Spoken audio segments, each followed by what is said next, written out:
Assalamualaikum warahmatullahi wabarakatuh. Ya, kembali lagi di channel saya. Nah, jadi udah lama ya saya tidak upload video ya. Jadi saya menjalankan serangkaian kegiatan untuk melancarkan proses operasi saya, gitu, operasi telinga ya. Juga berbagi pengalaman, barangkali teman-teman ada yang merasakan pengalaman yang sama dengan saya atau mempunyai gejala yang sama dengan saya gitu. Jadi awalnya ini seperti kebanyakan orang,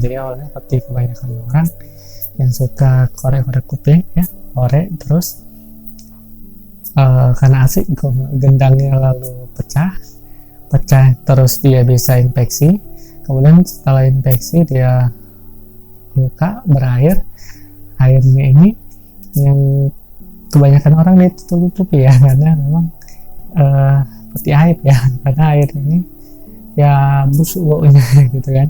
Nah, jadi setelah busuk kemudian infeksinya ini kebanyakan orang tuh bisa bertahun-tahun gitu ya, cuma begitu aja gitu kan, tahun-tahun. Kalau misalnya melakukan perawatan juga ya ada juga yang bisa sembuh dan ada juga yang semakin parah gitu kan. Jadi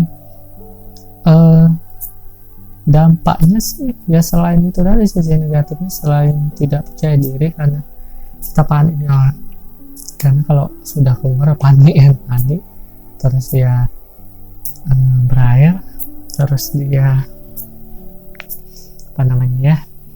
terus dia berbau mengganggu kan, seperti PD lah dikucilkan gitu kan. Nah, selain itu dampak negatifnya juga tanpa sadar itu bisa menyebabkan sakit kepala, terus juga sesekali demam gitu kan, bisa demam, bisa bahasa ininya juga loyong gitu kan. Nah, gejala yang ditunjukkan bahwa itu sudah taraf berbahaya seperti itu tadi. Jadi begini, jadi telinga itu kan dia ada saluran ada mastoid air cell, namanya mastoid. Dia ada celah ya, seperti lubang. Jadi lubangnya itu seperti kosong sebenarnya, kosong. Nah, karena tadi berair dia berisi. Jadi lubang itu semakin berisi, airnya mengerak terus mengapur sehingga tertutup gitu kan. Ada juga yang saluran lain yang di ujung telinga itu dia bisa ada pembatas ya. Jadi saluran itu ada pembatas antara telinga dengan otak gitu. Jadi itu yang kebanyakan. Jadi pembatasnya itu kan seperti tulang gitu. Tulang itu sudah terkorosi atau sudah rapuh, terkikis.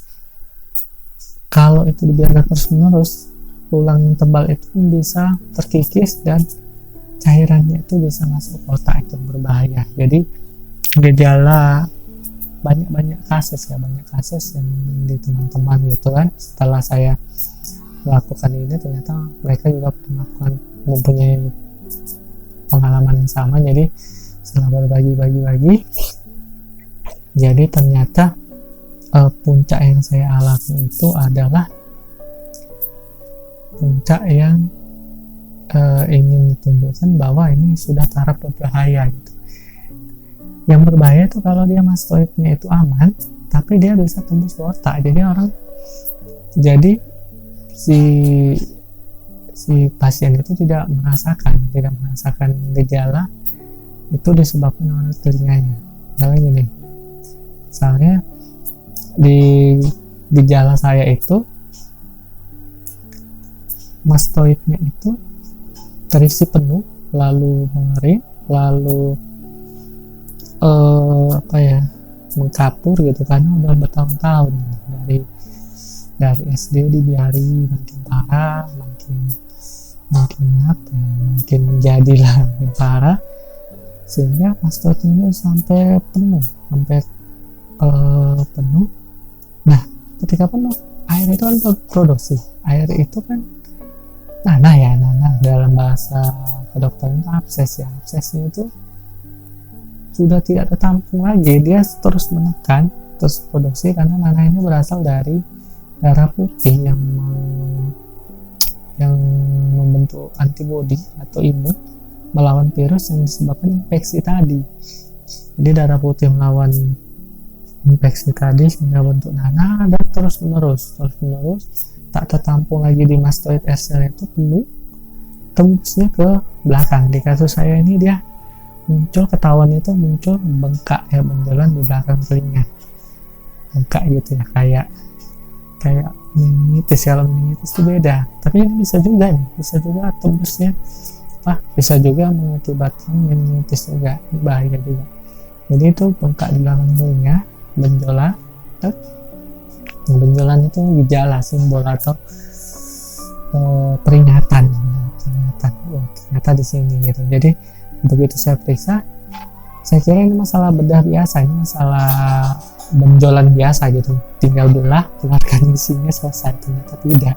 Jadi itu, jika itu pun dilakukan tapi sumbernya tetap seperti ini ya, tetap makin berbahaya gitu. Jadi ketika saya bawa ke bedah, ternyata ditolak dan mereka bilang ini masalah THT, ringan.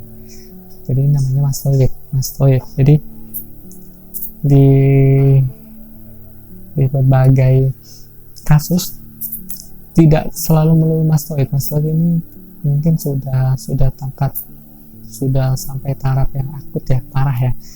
Ada yang cuma gendangnya itu tempel, itu mungkin masih aman gitu. Cuma ada ya, ketika kemarin saya share pengalaman operasi saya, ada teman yang japri, dia bilang bahwa merasakan hal-hal yang sama. Ternyata juga ternyata juga penyakit mungkin sama ya, karena gejalanya sama gitu. Jadi gejalanya ini, saya sempat mikir ini ada kolesterol ya, karena masih muda kolesterol ya, karena kolesterol itu kan tekanan darah itu terhambat, jadi pusing. Jadi darah ke otak itu ditekan terus, tapi pembuluh darahnya tersumbat. Nah, jadi ternyata gejalanya sama gitu. Saya kira kolesterol, terus saya kira jadi di saat terkikis tulangnya itu bisa menyebabkan mual. Nah, mualnya saya kira juga masuk angin biasa. Terus ini juga bisa menyebabkan demam ya, demamnya juga demam apa ini gitu kan. Ternyata bisa juga dari situ gitu. Nah, jadi bahayanya, jadi kenapa ketika akhirnya saya memutuskan memeriksa lebih dalam gitu kan, ternyata dokternya sendiri juga sebenarnya sudah was-was ya, karena memang pada taraf yang mengkhawatirkan gitu. Bahkan dia tidak menjelaskan secara rinci, karena bisa menekan mental pasien gitu. Jadi sebenarnya saya udah tahu gitu bahwa wah ini berbahaya. Sudah, saya udah pasrah aja. Lihat hasilnya itu, scan-nya itu ya, diperiksa kan berapa proses, sampai saya jelaskan pengalaman saya 8 jam di operasi, luar biasa. Jadi setelah lihat hasil scan-nya, saya lihat sendiri ini tulang ini berbahaya ini. Dia menjelaskan, udahlah operasi aja, udah ini tuh, kita serahkan aja, kurang lebih seperti itu. Karena yang di sebelah kanan itu tebal segini, sedangkan sebelah kirinya segini, yang ini segini. Jadi dia bilang, ini kamu telat sedikit, ini kamu sudah lewat lah ini katanya. Telat sedikit, udah lewat kejang-kejang. Jadi pembatasnya itu, kalau dia pembatasnya itu udah